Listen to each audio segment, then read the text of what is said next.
Hi guys, welcome back to DeFi Daily. Today we have a guest because we will talk with Jonathan from the Luna Foundation Gard and also from the Levana team.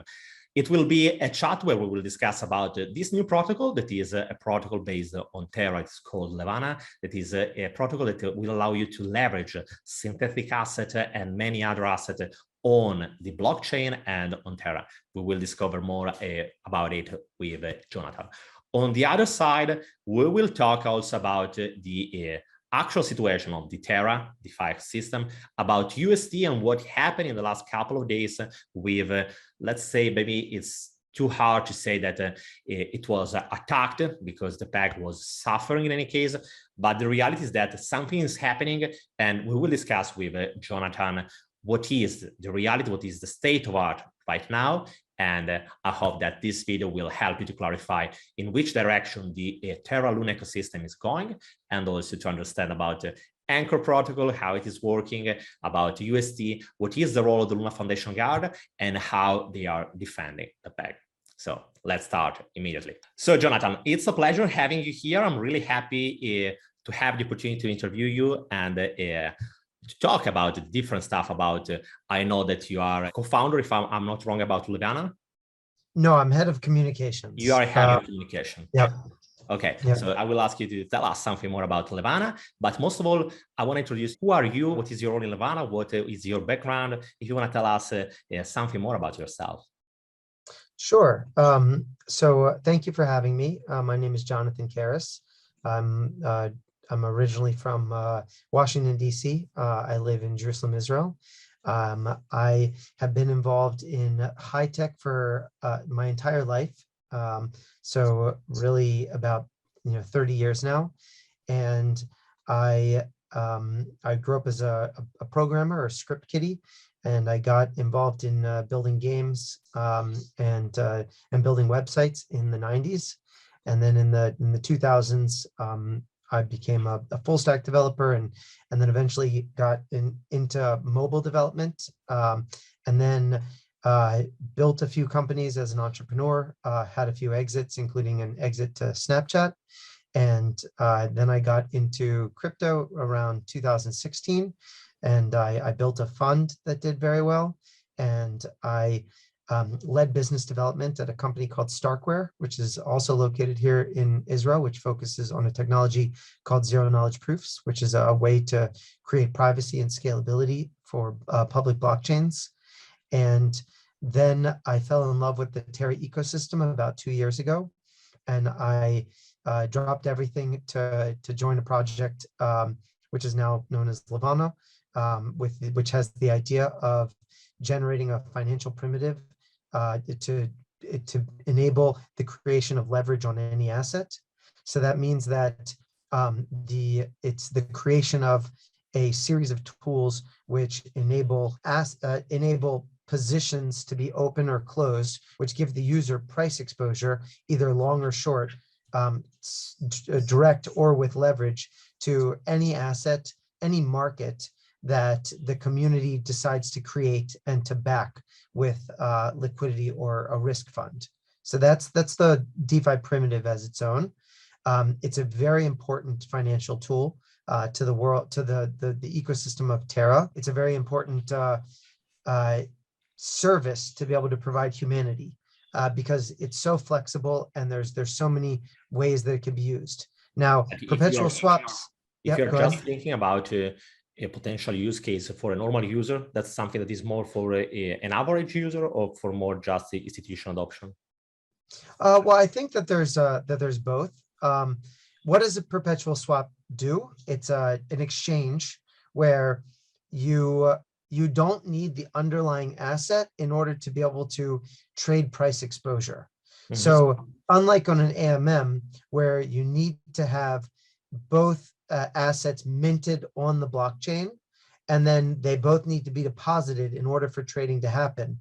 So that creates a limited amount of assets that could be listed on an AMM. An AMM, an automated market maker, you might be familiar with the terms like Uniswap or PancakeSwap or Astroport.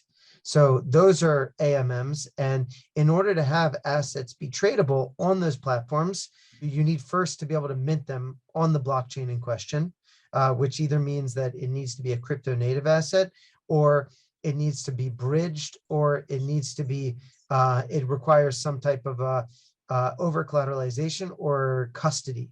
So each one of those approaches, and I can give examples of them, but I think that might be out of the scope of this conversation.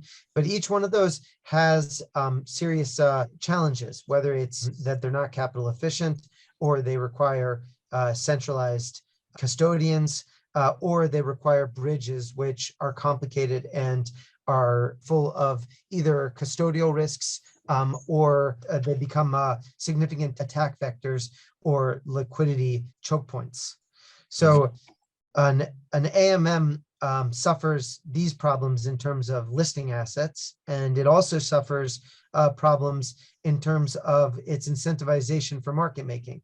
With an AMM, the liquidity providers only benefit if there's active trading on the platform, whereas in the derivatives market, or in the synthetic market, or really just in the debt market, which is what a perpetual swap is, you have an advantage where you don't need traders to be trading in order for the system to be profitable.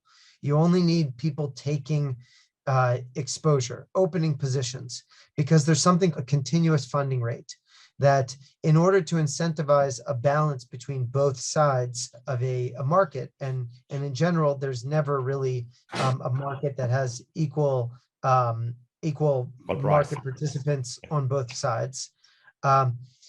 So you have something called a funding rate, where the more popular side of the position is constantly paying to the less popular side. And then a portion of that payment is then paid to the liquidity providers that are contributing to a risk fund, which is acting as the backstop or security mechanism during any time of a black swan event, which might generate something called bad debt, which means that the balance between the long and the short positions on the network didn't balance themselves out, and so the system actually went into debt. So the risk pool, or the risk fund, covers that debt, and so contributors to the risk pool are then paid a portion of the funding rate and the trading fees. So we can say that it will be like something like what we have also derivatives into the centralized exchange, just brought into the DeFi, where the benefits that usually are just retained by the Binance or the FTX or whoever they are shared among the protocol and all the people that are participating to the pool and to the reserve that you have just presented, if I'm correct. Exactly. Is that normally these opportunities, which are incredibly lucrative opportunities in most cases, normally these opportunities are only accessible by very few, very rich participants. So by bringing this into DeFi, now anyone can participate. And so it creates a level of fairness and transparency that isn't found within traditional markets. Absolutely. Now also, go ahead. Not to mention that this kind of technology is something that is accessible from any part of the world, independent from what kind of restriction or what jurisdiction it is in that kind of country. Exactly. And so, for example, let's say that, and also because any market can be generated, and it can be generated relatively capitally efficiently, and then it can be open up to anyone. So for example, let's say that soybean farmers had a particularly strong crop, and so they were nervous that the market would be flooded with extra soybeans and the price would go down, for the market rate of soybeans on a global marketplace. So they would be able to open up potentially a soybean market and then put a relatively small amount of capital to create an initial risk fund. And then they'd be able to leverage against that to take a short position, would protect them if the price of soybeans dropped in half. And then now they have to sell their crops in a fire sale. And now they don't have enough, of money to be able to manage for next season to be able to plant. So being able to open up a short position permissionlessly from anywhere in the world could be the difference of whether or not their farm is going to collapse or they'll be able to survive the next season. Now, that's one extreme example, but it could also be in other markets, like in a metaverse market. Let's say, for example, that you're playing a massive online video game and you're preparing a fleet of 10,000 players that are going to attack another planet in this virtual world. And you're afraid that other players are going to create some type of an embargo against magic crystals within the game, or I'm just making this up off the top of my head, magic crystals in the game that are needed for, teleporters for faster than light travel, for warp speed or something. And if there was price gouging on this, that could seriously injure your team's ability to be able to compete in some type of competition. So you could open up a market for that, which would be incredibly cumbersome to do in any type of centralized service. And there's no way to do it trustlessly within the game, but you could open up a market and then you could take a leverage long position on these crystals, so that if they did go crazy because there was some type of price gouging, or there was some type of siege where the manufacturing planet within the video game couldn't, wasn't able to, had supply chain management issues. So now you would have the funding to be able to pay the high prices because you have been covering your own position through another tool. That's quite powerful. Exactly. So what they are saying is that it's not just about the typical cryptos, so let's say Bitcoin, Ethereum, or any other kind of cryptos, but the kind of assets that are supported by this kind of tool are quite broader. Could be synthetic asset from the real world, could be an asset from the metaverse, or any kind of asset that can be tokenized into the tool in order to open a market for it. Exactly. And so that's why the protocol is called Levana, which is an acronym for leverage any asset. And so the idea is to be able to create an asset that's permissionless, that's censorship resistant, and that allows for the opening of any market. And it settles to UST, which is the only proven algorithmic stablecoin in the market with any level of success at scale. And we've even seen that, in recent days with some of the market challenges and some of the, the FUD that's come out, that even with Luna dropping, 50% from her heights, or, or 30% from recent heights. In the last couple of days, yes. Yeah, in the last couple of days, still UST, maintained within a few percentage points of its peg, and then was able to recover. So I think that the robustness, the only algorithmic stablecoin that's been able to survive massive stress tests is UST.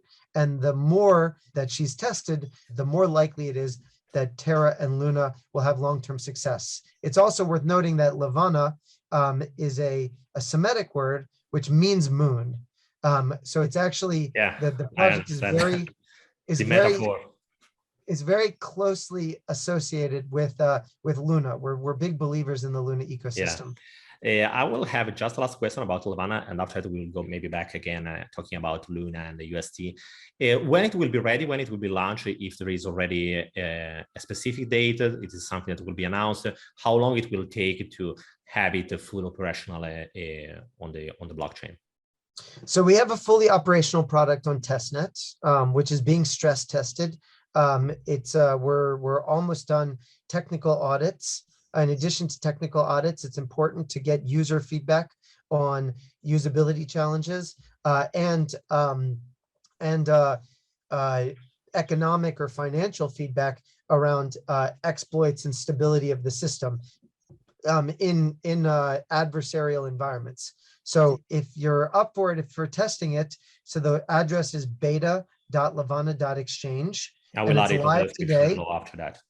And you can play with it. We actually have we've been using GameFi and NFTs to onboard one of the largest communities within the Terra ecosystem. We believe in a concept called DeFi-tainment, which leverages entertainment to create an ecosystem and a funnel that will bring millions or hundreds of millions of people into the Terra ecosystem and into crypto as a whole. And so we are building our perpetual swap really wrapped inside of a game and inside of a story, which takes place on Mars about 500 years in the future, where there's an evil government which is taking control of every aspect of the remains. So it will have also a storytelling associated to the whole platform protocol and the whole features. And when the mainnet will be live, if there is any kind of specific roadmap at this point? Yeah, we're targeting roughly a month away to bring it to market. Great. I'm really curious to see it because the concept is quite powerful. And as I'm saying many times, what I love about DeFi is the ability to bring what we are used to have with much more restriction, with much more limitation into the real world, bringing it into the DeFi space, having it permissionless. What I really think that really makes the difference is the user experience. That's something that not all the protocols are able to reach it in a way that it would be helpful for the final user, because in the moment where you are talking about finance, we are still talking about something that not many people are having the skills to manage different kind of tools that are offering like advanced tools. Because and it's also about interest. You know, it's over the last 2 years, it's estimated that there was roughly 250,000 new entrants into the DeFi ecosystem. There's Absolutely. there's no fresh blood. But if you look at crypto gaming, if you look at NFTs, if you look at just the whole entertainment sector, it's been over 20 million additional members. So it's multiple orders of magnitude. The on-ramp is not to get people to be their own bank. It's not to get people to become farmers or to get higher APYs on their stable coins, because that scares most people. They don't understand it, and they think it's too good to be true. If you come and you tell somebody, hey, there's this awesome game, it's fun, and you can make money and you can learn about crypto using it, that's the narrative that I believe is going to bring on 100 million people, not just trying to tout, oh, did you know your bank sucks? You should be your own bank. Absolutely. The storytelling associated to the feature that are part of the DeFi system, the more accessible they are and the more gamified, the more easy to understand. Because the point is, when you are telling a story, you have to use what is inside of the mind of the user, of the audience, not what you are just thinking that for you is perfectly normal and perfectly clear. Because for me, that I'm inside the market, I'm studying it all the day, that's something that could be quite easy. But from one user that is just approaching this market, that's a completely different story. I would love to see it in action, and maybe we'll talk again into the future more in depth about Levana, because there are so many. That's quite a broad ecosystem from one side, and also quite broad from the point of view of the different features and opportunities that is offering to the average user. What I want to ask you right now is, if I'm not wrong, you are also collaborating with the Luna Foundation Gard, is it right? Yes, I'm a board member of the Luna Foundation Gard. I was brought in by Doe in January of this year. So I'm one of the founding members of the Luna Foundation Gard. And it's part of my responsibility to ensure the stability peg, the peg and the sustainability and longevity of UST and the Terra ecosystem. And it's something that I take a lot of honor and pride. It's a big responsibility, but I think that Terra is the most important project in the entire crypto ecosystem. It's the only project that I feel is really working to fulfill Satoshi Nakamoto's original vision. And I believe that aligning Terra with Bitcoin will continue in that path of creating its long-term longevity.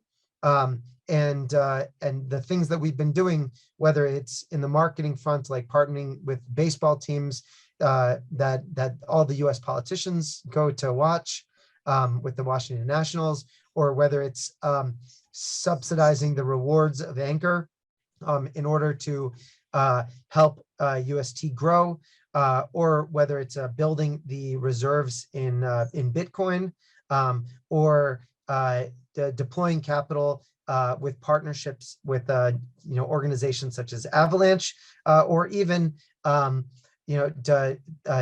actively working with OTC desks to help restore the peg in times of extreme stress. Like so what is these, happening right now. So just we'll come back on it just in a moment. What I want to ask Sure. you, if you can just give us like in 3 sentences, in 3 bullet points, what are the goals of the Luna Foundation Gard, just to give to the audience a more precise overview of what is it. I don't, maybe someone is not aware of what the Luna Foundation Gard is. So the so Terra was created by Do Kwon and other co-founders to create an algorithmic stablecoin which could be used permissionlessly on multiple networks by anyone in the world, to have access to stable currency for a means, a unit of account and means of exchange.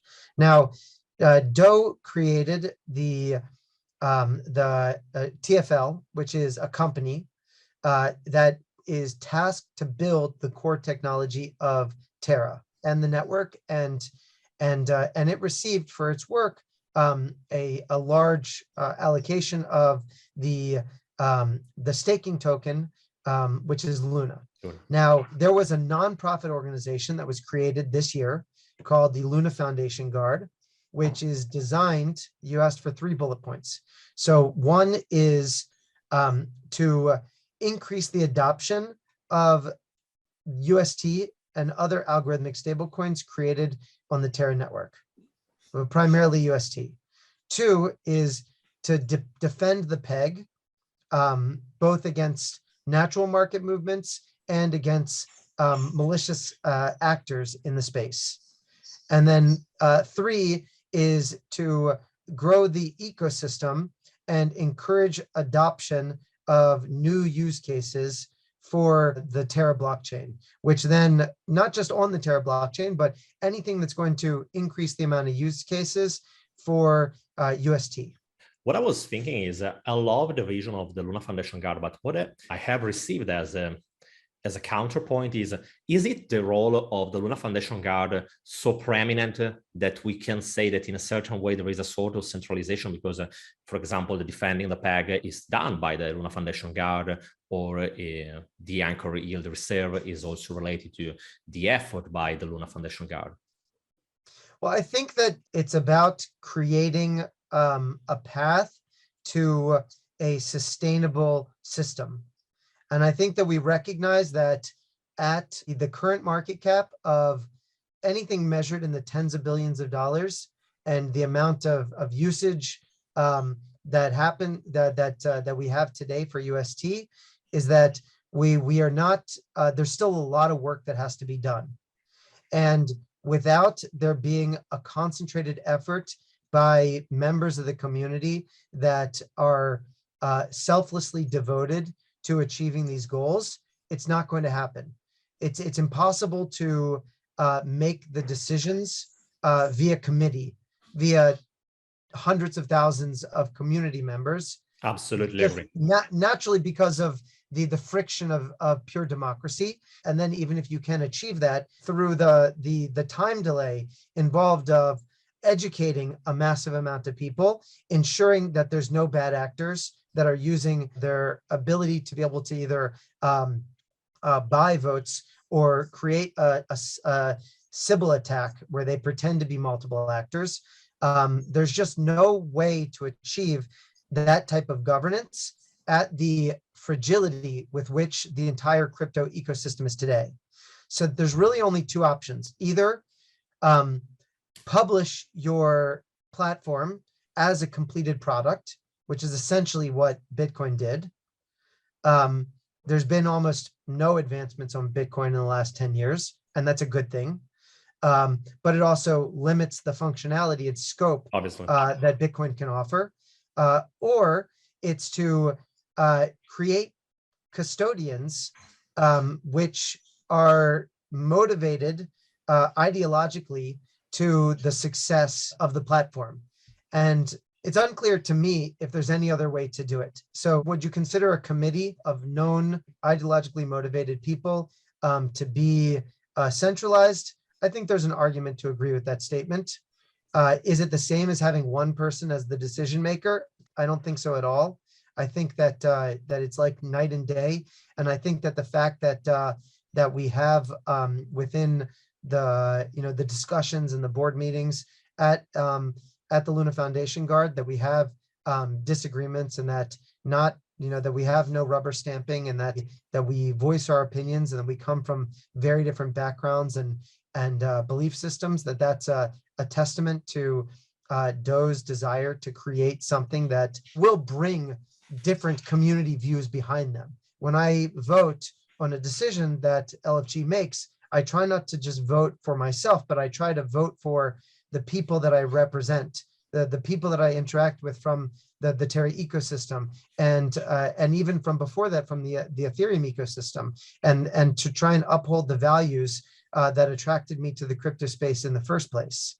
And I think that over time, our goal is to set mechanisms in place where it minimizes the amount of decisions that we have to put in place. And we will, our goal isn't, at least my goal isn't, to control any panel, to control any system, to not be holding the reins of the horses, so to speak, but rather to put systems in place. Like, for example, this mechanism which Astroport is building today, which will be a mechanism for automatically redeeming UST for Bitcoin, that will be a very powerful mechanism that will enable the trustless automated return to a peg, because you'll be able to take your UST and then automatically redeem it for Bitcoin without the need for a trusted third party. So now that's not in place today. So it's our responsibility to pull those levers until it's live and it's been tested. That's about it. But I'm just thinking aloud, so that's just a question that came out. Sure. I was thinking, is this something that it is offering the opportunity to someone that is a malicious actor just to try to take advantage to this kind of tool in order to manipulate any kind of situation related to the peg and to the reserve? And there's always a balance between this, and that's why it's very important to tread lightly and slowly, and to recognize that the scope of mistakes that are acceptable are only ones that don't present systemic risks to the system, meaning that it's a learning and growing process to introduce automated systems that could allow for malicious actors. And the thing is that we have many malicious actors. There's many people that want Terra to fail, whether it's because they're building a competing product, whether it's because they're threatened by the ideology and an opportunity that a censorship-resistant algorithmic stablecoin, capital-efficient algorithmic stablecoin offers, or whether it's that they just don't like us for personal reasons. What do you think about what happened in the last couple of days with the 3 billion that has come out from Anchor and the pressure on Cube that was around 1.5 billion, something like that, if I'm not wrong? Do you think that's just organic, or that's something that is quite a hidden hand that is trying to manipulate it? So there's always, there's, I think the time will tell, and that blockchain creates a great record keeping, and that there's amazing data scientists that will find out and reveal more information. I believe that there was a coordinated attack. I think attack is a strong word, but there was a coordinated effort to simultaneously produce a negative marketing sentiment in a down market, where just naturally through reflexivity, assets which have lower level of liquidity, like Luna, will be more susceptible to pullbacks, and then to couple that with large withdrawals. I don't think all of the withdrawals were coordinated. I think that when you have a good, it was just a trigger that pushed many other people to follow that kind of example, because that's quite, people are fearful. So in the moment when the trigger is starting to work, is just trying to withdraw resources and push down the price, many others will follow just because in that moment they are scared to lose it all. Exactly. And like I said, I think that that right now there's a lot of speculation around this view, and I'm just sharing my personal opinion. I'm not representing LFG. I'm not representing Obviously. Levana. I'm just sharing my own personal thoughts.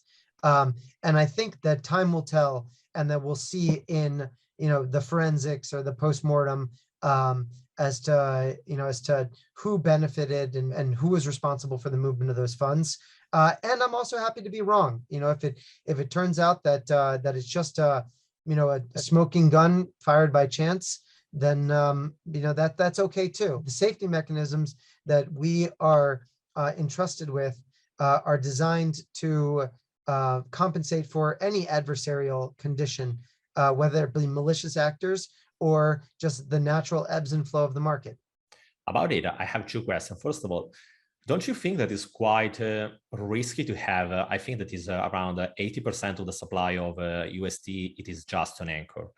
And on the other side, what is the effort right now? I saw that you have been using 750 million, if I'm not wrong, to help the peg in this precise situation. If you can tell something more about it.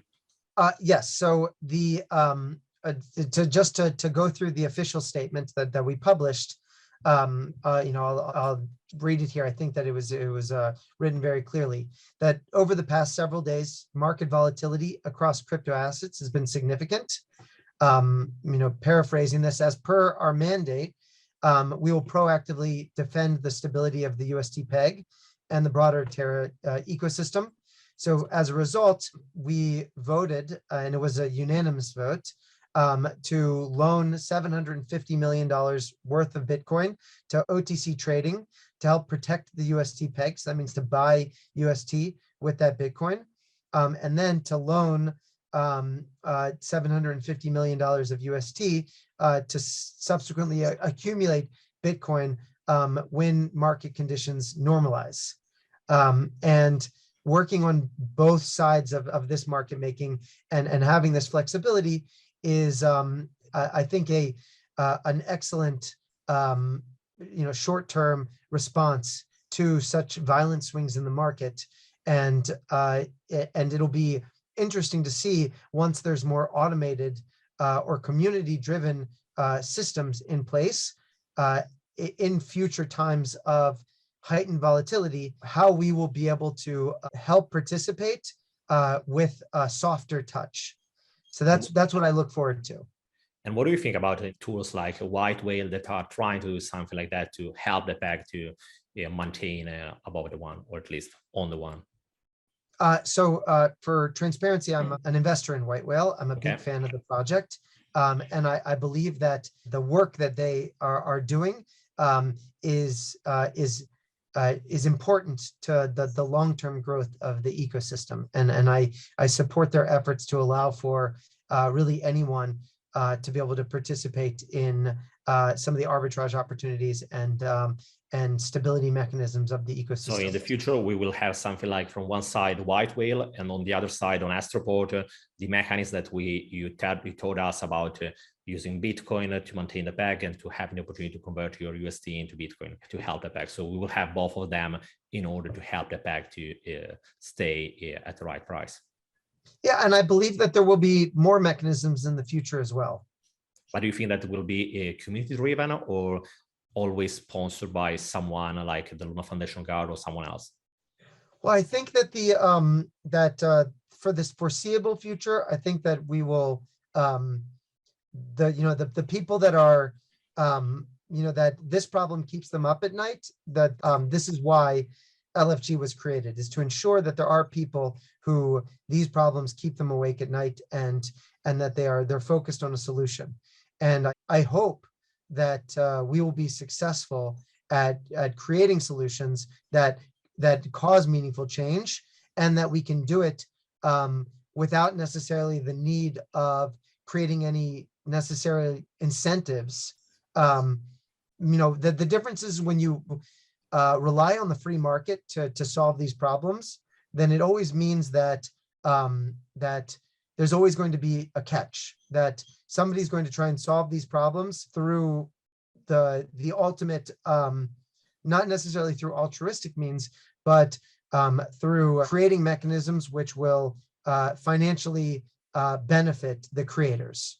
Whereas at LFG, it's created by a group of people that may not necessarily be, where their main goal isn't necessarily financially benefiting from LFG itself, but rather aligning their interests with the long-term success of the Terra ecosystem as a whole. That's clear. And I want to come back about Anchor protocol, because I have been reading a lot about from the Kwon house. The Anchor protocol has been used in order to increase the adoption of UST, because it has been a big driver and triggered a massive growth for the whole UST adoption. But on the other side, what I was wondering is, it's not from a certain point of view dangerous to have so much of the total supply that is just concentrated into a single protocol that is plus used by other protocols to leverage position on UST, that could be increasing even more could be also a problem for the stability of the price of the peg. Yeah, absolutely. There's a reason why it's called the subsidy. Anchor is subsidized, and that's very transparent. It's been subsidized more than once in order to maintain the rewards, and it's a path to attract members to the ecosystem and to create familiarity with the significantly aggressively growing products of the ecosystem. I mean, go back a year and a half ago, there was one, maybe two DeFi products within the entire Terra ecosystem. Yeah. Today, there's probably 50. The Mirror protocol and Anchor protocol, nothing else. Yeah, but Anchor was it even launched yet? Oh, it was launched in April, I think. I think yes, it was like 1 year, 1 year and 1 month. So we just had the year. Yeah, we just had the year anniversary of Anchor. So it's so young, and so I think that it's been proven successful as a marketing tool by its mass adoption. And I think what needs to happen is that one is that over time, the rewards will become more in line with market mechanisms. And then number two, there will be more utility found uniquely within UST that will motivate market participants not to exit Anchor and then dump on a curve pool for another primarily centralized stablecoin, but rather to stay within the ecosystem, to use to leverage advanced services such as Levana. And that's that's I think really what the goal is that it all comes down to creating utility. So the goal is creating utility from the token receipt, let's say in this way, that is AUST. So pushing people to stay on Anchor and building another layer on top that is using AUST. That's what you are saying, or I think that's one approach. I think it's saying that people should stay within the Terra ecosystem, and they should say, people should say, I want to use UST because it's the most useful stablecoin. I think that's where we need to get to. Not because right now people say, many people say, I use UST so that I can get those juicy rewards on Anchor. That's true. And what people need to be saying is, I use UST because it's I trust it the most, because it's censorship resistant, and because there's so many amazing applications which require the use of UST. So from a marketing point of view, from a branding point of view, is like moving the focus from Anchor, that it was offering an insane, a really high APY, to UST, and creating use cases from UST and help people to understand that UST has a value that can go much broader and much beyond the single protocol that is Anchor, if I'm understanding correctly. I think that's at least my philosophy, is that that we need to keep inspiring people to build really cool stuff, and that stuff needs to use UST.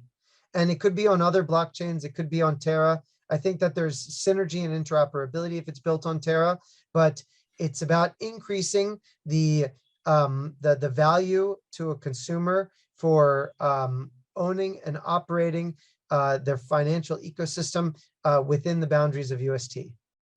I know that is a quite a difficult question, that there is no right or wrong question because nobody has the answer. But I was wondering is it the borrowing model on Anchor something that can for real support a high yield on Anchor due to the competition that there is on stakeable asset that is increasing during the last couple of months? Because at the beginning, not so many protocols were offering this kind of service. So Anchor was one of the few offering stakeable asset, and that kind of solution was quite cool. What I'm wondering right now is, it's not maybe because Anchor has been a great pivot to show how people are loving something that is predictable, fixed, and in a certain way quite high. But on the other side, I'm not so sure that the borrowing model is something that is for real what people are looking for and the reason why people are using Anchor.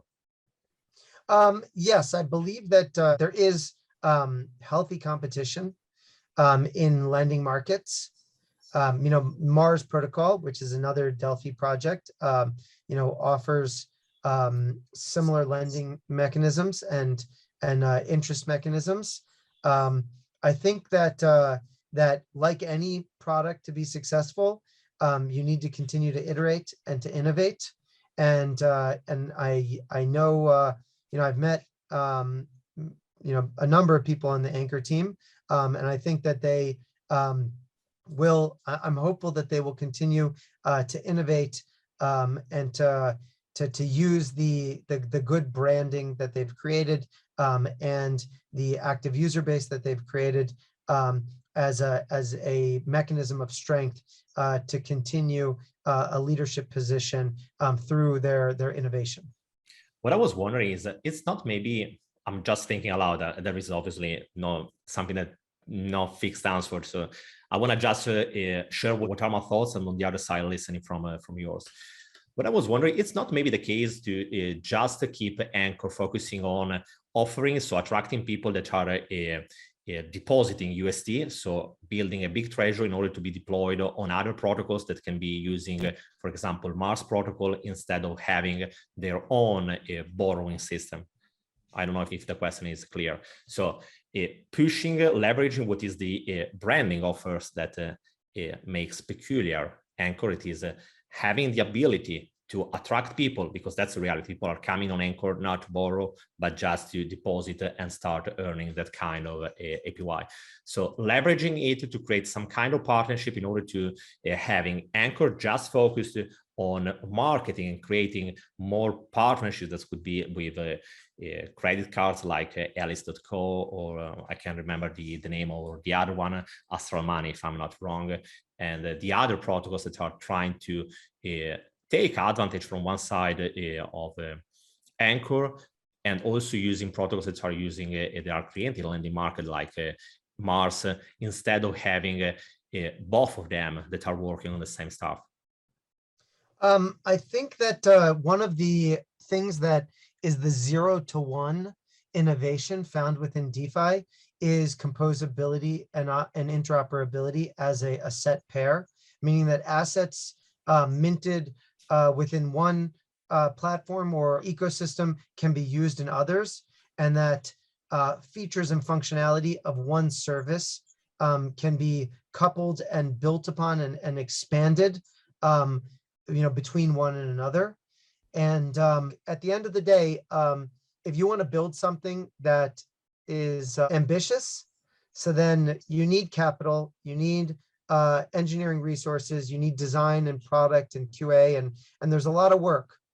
It's like on Levana, there's about between the DeFi games that we built and the leverage baskets that we built and the perpetual swap. I mean, there's a dozen engineers there, and then additional operations and products and marketing. For this reason, I'm thinking, why not having Anchor just focus on the earn feature, and on the other side, trying to use the UST in order to be deployed on other protocols, like, for example, with the fields feature on Mars or any other protocol that can work on it. Obviously, it is increasing the risk, because in the moment when you are deploying the same liquidity on other protocols, the risk is different than just owning into the same smart contract. So obviously, there are many different points of view and stuff that has to be managed. But well, you have to also just be, you have to be cognizant of the incentivization of the user base, meaning new protocols tend to have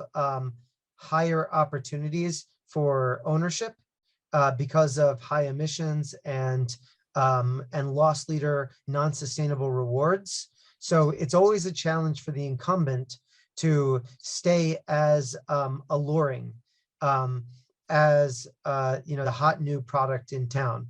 And that's where you see a lot of the rotator culture within DeFi, where I might have been using this lending platform or this NFT marketplace for years, but now a new one comes around and is going to offer me 10 times the rewards, obviously with higher risks, but that will motivate me to move my capital from one ecosystem to another.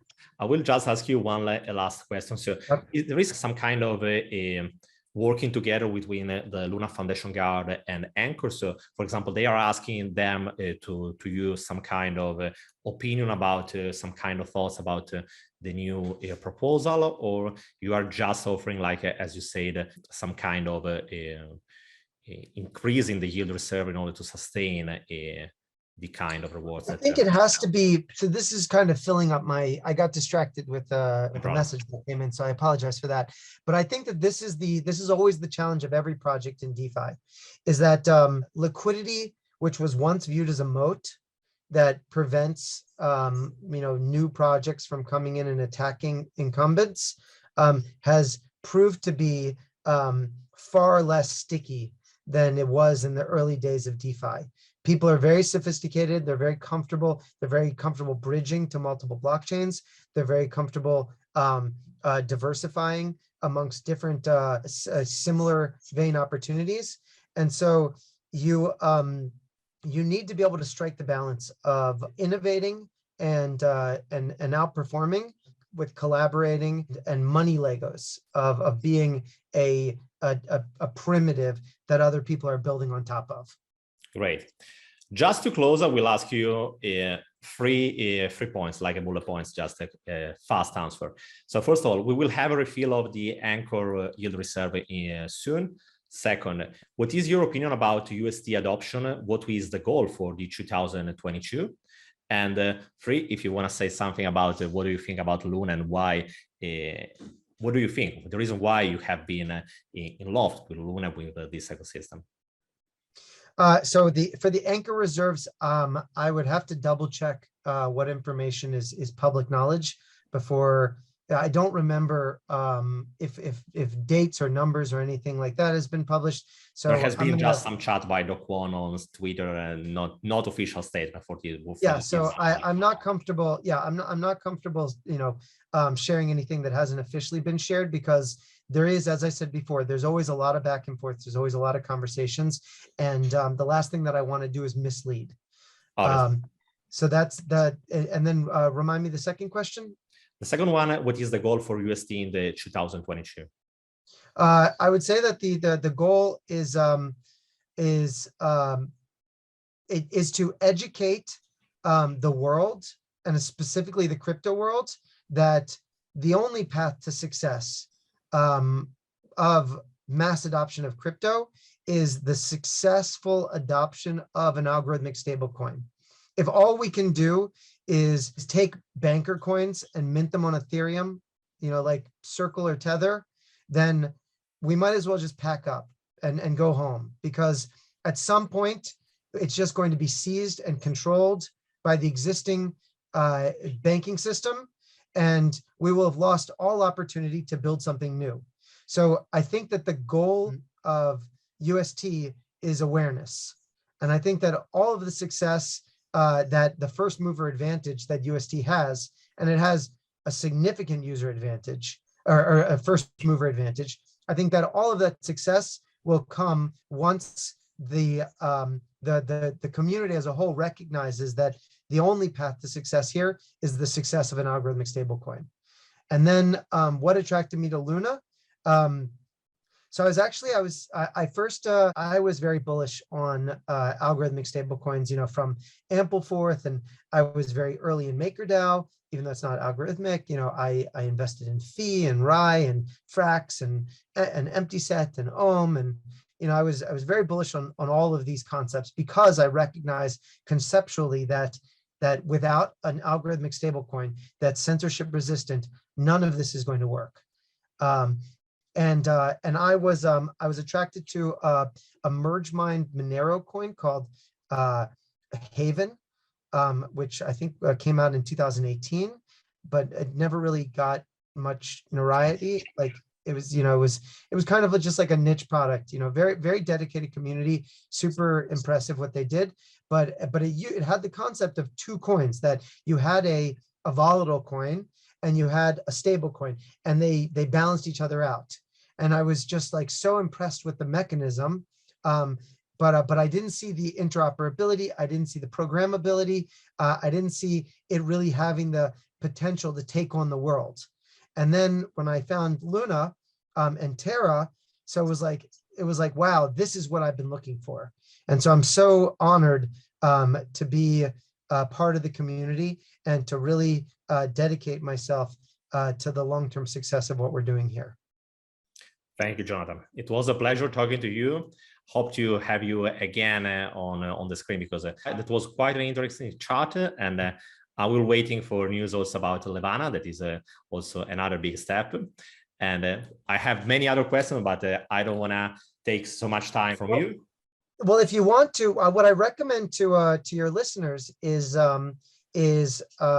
join the Discord, get involved with the community. We have a trading competition coming up. Like I said, we're active in the GameFi space. So if you are a trader, we have something called the Faction Wars, where we've broken up the community into 4 different teams. You can pick a team, and then in about a week, there will be different trading competitions, all on testnet. It doesn't cost any money, to participate in the trading competition itself, and there will be prizes. And then that's going to be leading up to our token generation event, which there will be airdrops to people that participate in our GameFi ecosystem, and there will be farming opportunities as well for contributing to the lock drop mechanism, which will be denominated in UST. Great. I will leave all the links into the description below, so just check it below, and you will find the Discord, the competition, and whatever is significant and useful to discover more about Levana, the competition, and the launch, and whatever. So thank you, Jonathan. We will talk soon, hope. And guys, it was a pleasure talking with Jonathan. If you have any kind of question, just write us into the comment section below, and I will also share with the team any kind of question that you have. And thank you for following us, and we will see you tomorrow. Bye, guys.